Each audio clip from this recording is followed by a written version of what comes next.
किसी गांव में एक बुजुर्ग महिला रहती थी जिसका नाम कमला था। कमला के पास कोई संतान नहीं थी और वह अपने छोटे से कच्चे मकान में अकेली रहती थी। उसकी उम्र हो चुकी थी और काम करने में असमर्थ थी, इसलिए गांव के लोग उसकी मदद करते थे।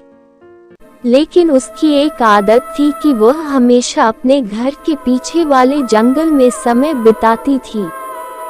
ये जंगल डरावना था और गांव के लोग वहां जाने से कतराते थे।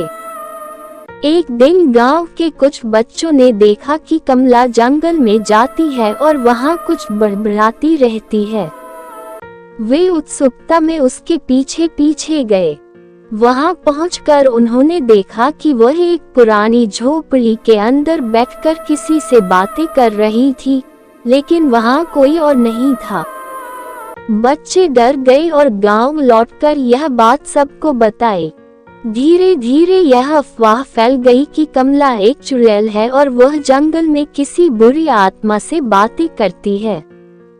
गांव वालों ने कमला से दूरी बनानी शुरू कर दी। एक दिन गांव के सरपंच ने हिम्मत जुटाकर कमला से पूछा, तुम रोज जंगल में क्या करने जाती हो?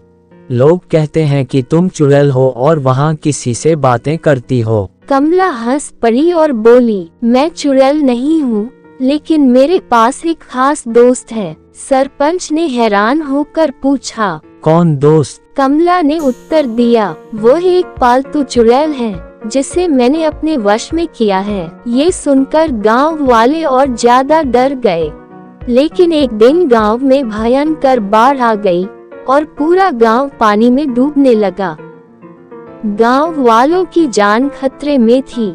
तभी कमला अपने घर से बाहर आए और जंगल की तरफ भागी।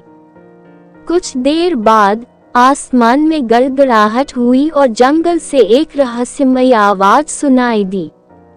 देखते ही देखते पानी उतरने लगा और गांव की जान बच गई। गांव के लोग अब समझ चुके थे कि कमला के पास वाकई में कोई ताकतवर मदद थी। उन्होंने उससे माफी मांगी और उसकी सेवा में जुट गए। कमला ने अपनी पालतू चुड़ैल की मदद से गांव की कई समस्याएं हल की और गांव फिर से खुशहाल हो गया।